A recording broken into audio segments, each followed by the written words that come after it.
Hey everybody, I'm Andrew Douglas Moon. Today on my channel, where I review fragrances from the cheaper end all the way to the niche, luxurious, and expensive, we're kind of meeting a little bit on the lower end of designer prices. Nothing too cheap, but still reasonable enough, coming from one of my favorite houses that inspired me to even really start to dive into fragrances, and that would be Dolce & Gabbana. This is light blue I am an idiot. This is light blue Capri and Love. I talk about light blue intense so much, which is right behind me there, that I'm crazy about it. I could reshoot this video, but I'm not going to do that because I just am not. I'm being petty to myself. But anyway, this is light blues Capri and Love. This new formulation and new shape of bottle, a little bit of an alteration to the original, just came out not very long ago. We're going to go ahead and straight get to the price for you because, like I said, it's not too much compared to some of the other stuff I've recently done. This is $144 for 100 ml. Not too bad, pretty decent for a designer price range, but let's talk about real quick what the notes are because that's kind of where I like to dive right on in. And again, as usual, if you're new here, before I ever talk about anything, I like to wear at least my rule of three. On the skin, no tester strips, at least 3 times before I really give you my thoughts and opinions about something. So I'm never blind testing something when you see me in these videos. I've always already tried it out so that way I can give you my real honest thoughts and opinions as a person who loves fragrances, has lots of exposure, but is not a professional. So, it says here, this was created by Alexandra Carlin, exclusively for Dolce & Gabbana. The top notes opens up with a spicy note of black pepper, very straightforward, nothing too crazy. And then the heart notes, a sweetness of green fig that envelops with the heart, contrasting with the spices at the top. A little bit of marketing infused there instead of just being straight up, but pretty simplistic. And then base notes rounded out with patchouli to add an elegant touch. So black pepper, green fig, and then patchouli. It definitely is very much a summertime fragrance. Black pepper a lot of times will make people think about certain things like the classic more teenage fragrance, something like Dylan Blue. But I'm so sorry. Again, I could redo these things, but I'm just not going to. I like to always just keep it one cut, straightforward, just giving you my real thoughts as we go, and instead of trying to just really gussy it up. But so this is definitely a very good summertime fragrance. I will say Dolce & Gabbana, the original light blue, was known for not being the best performer. Very good, unique, taking a different trend-setting stance on fragrances when the original light blue came out. When the light blue Eau Intense came out, really, for a lot of us, blew us away because the performance is much better with mildly different alterations and just a little bit of an increase as well in fragrance oils. But this one, drastically different. It's light blue, but very much a different profile.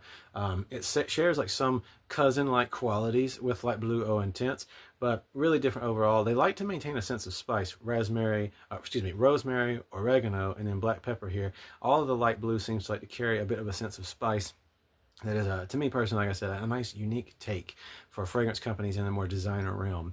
Compared to a lot of other stuff that would be more sweet and more overly aquatic. This makes you feel very beachy, but the fig notes in this go with the black pepper and the patchouli in a way that's not for me personally. I'm just gonna go ahead and throw that out there. I don't really like patchouli in most things, so this is an incredible fragrance. I will say the performance is also pretty dang good for what it is, for a designer fragrance of this quality in this price range. My skin doesn't like to hold on to a lot of stuff, but all of our hormones are different. I have gotten a good 5 to 7 hours of like close but still there skin scent. Clothing wise is actually thanks to the black pepper, the patchouli. This sticks really well to the clothing with that type of feel to it. Most of the day, it's going to be there until almost the time you're going to sleep is like a nice clothing scent. But as for the skin, especially if you're sweating, ironically, the Eau Intense stuck to me very well even on a hot beach day. This one, not as boldly, but it is still there towards later on in the half of the day, just very intimate. So it's not radiating, it's not insane, but for the price range and for the notes that you get out of this, it still does really good. So it's not for me. I don't like wearing this because, again, I'm not a huge black pepper person, and I do not like patchouli, but I do gotta enjoy good perfumery when good perfumery is made. And so for what it's worth, I do recommend this. And I'd say for performance versus the price versus the quality of it, if something in that feel, like a black pepper, spicy, patchouli, fig noted profile, straightforward, with good performances for you, $144, I'm going to give it about,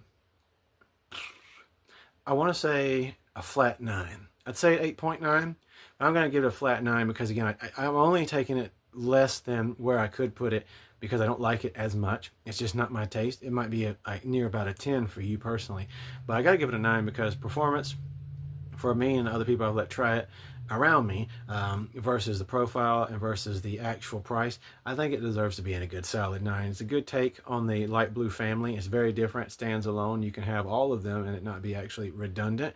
But again, I don't encourage blind buying, so please, if you can, go to your nearest Sephora, Ulta, wherever you can get your hands on Dolce & Gabbana fragrances, and they're almost everywhere because they are designer fragrances. Give it a shot. You never know when this will be reformulated. So while it's out right now, I think it's a really good summer fragrance, and I do recommend it. So Dolce & Gabbana Light Blue Capri in Love. Give it a straight 9 out of 10.